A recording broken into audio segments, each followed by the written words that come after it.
What makes a good beginner motorcycle? That's what we're going to talk about today as I tell you why I believe Honda unequivocally is probably the best beginner motorcycle brand. I'm going to walk you through these points, give you my opinion, and of course I want to hear yours after the video. Do you agree or disagree? Let me know down below, and if you like what I do, consider subscribing. Let's go ahead and get into it. There's a few things that make a good beginner motorcycle, and I think the first thing we can start with is Honda's reliability. They are known for running and running forever. And this goes for all of their engines and motorcycles included. 200, 300,000 miles. If you just do a little bit of maintenance, you really can get a motorcycle that lasts a long time. Now, typically for your first beginner motorcycle, this isn't as important, but it's also really important that as you're learning the skill, you don't spend a bunch of time trying to tinker and get your motorcycle to run properly. You want to just be able to ride it and put seat time in and practice and all of this kind of stuff. And that's something that you're going to get with a Honda motorcycle. And that reliability in part comes from their power sport division.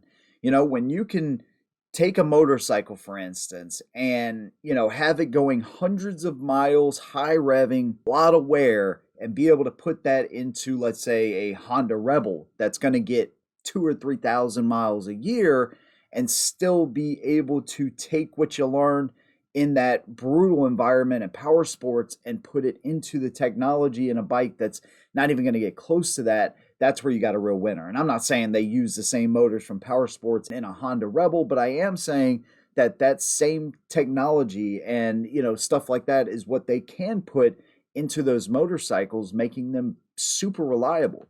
If you look back to the early 70s, they created an R&D department to make the best touring motorcycle out there, and that's where the Honda Goldwing came from.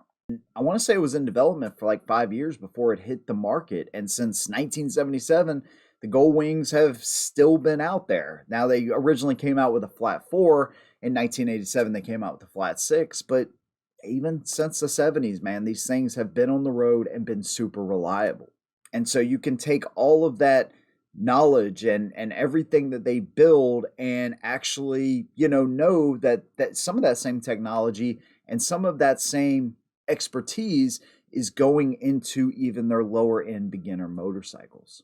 And you also have a company that can pull from a bunch of different examples. I mean, you're talking, in any one garage, you could have lawnmower, weed whacker, four-door sedan, and a freaking motorcycle all made by the same company.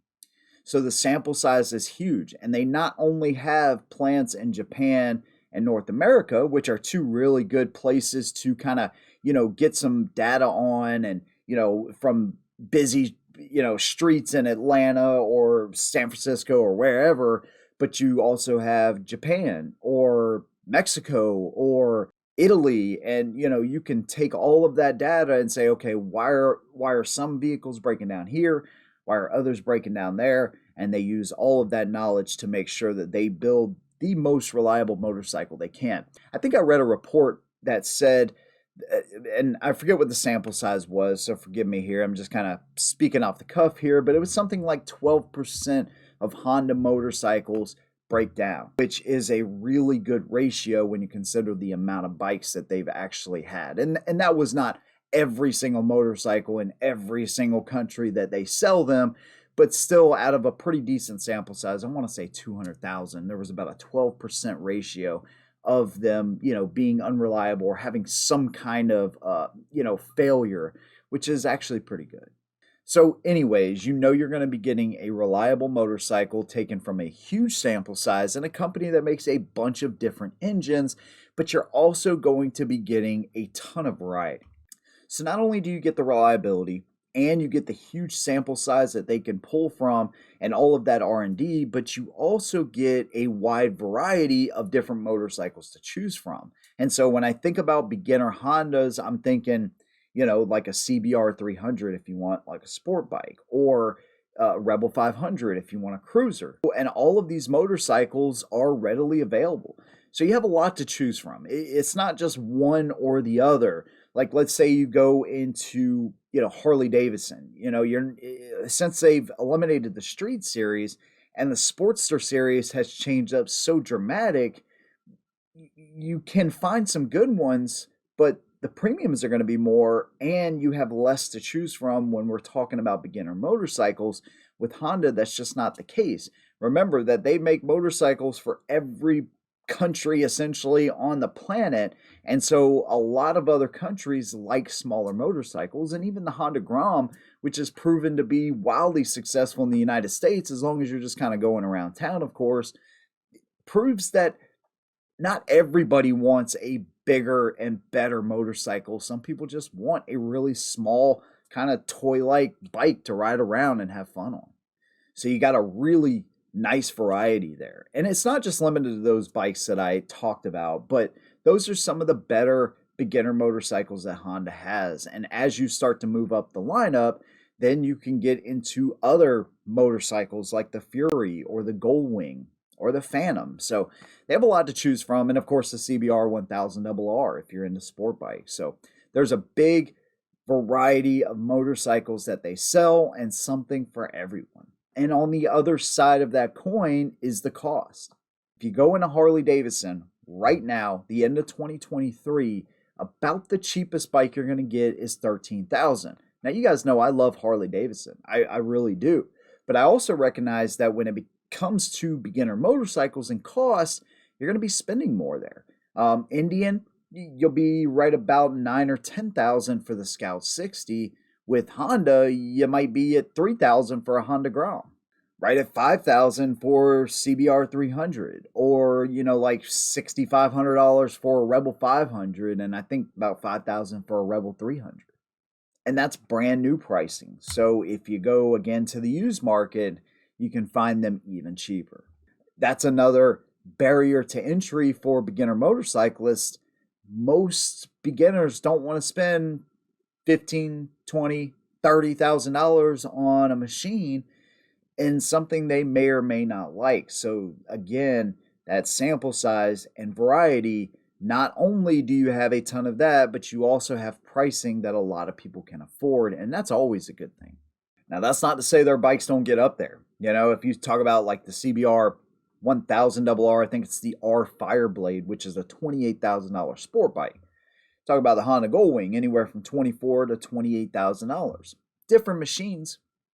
But again, you have that kind of ladder you can move up. And if you want to stay in Honda's lineup, they have something for literally everyone. Now, if you watched my video from a few days ago, you know that the Honda Goldwing is not a motorcycle I would specifically buy. But one thing I said is that motorcycle has gotten better as far as the aesthetics over the years. But when I get away from that and I look at a lot of their beginner bikes, they look really good. It used to be where if you bought like a 300 or 500cc, like a true beginner sport bike, let's say, it was pretty obvious that those bikes were beginner.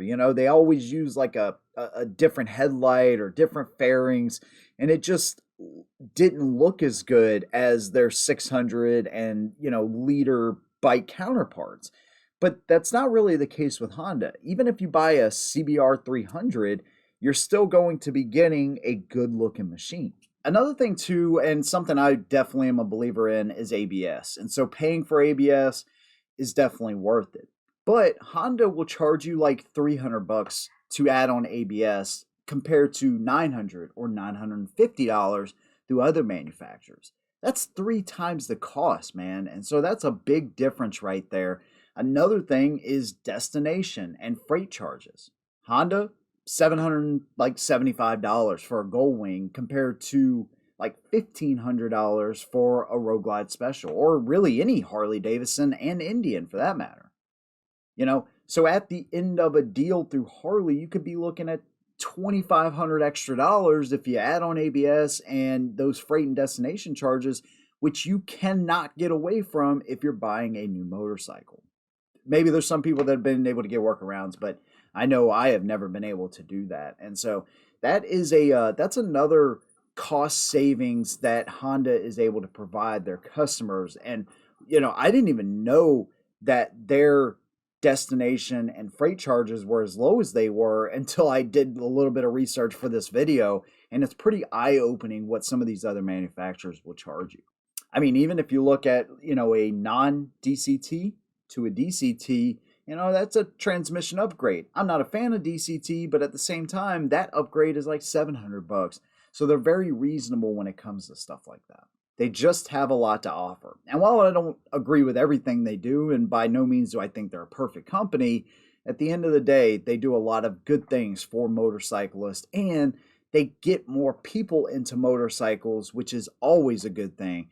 So that's my opinion of it, man. So no matter if you agree or disagree, leave your opinion down in the comments below. If you like what we do, consider subscribing. And if you really want to support us, you can do that on Patreon or join the channel right here and gain some cool perks. Big thanks to you guys. See you in the next one. And as always, hold them down.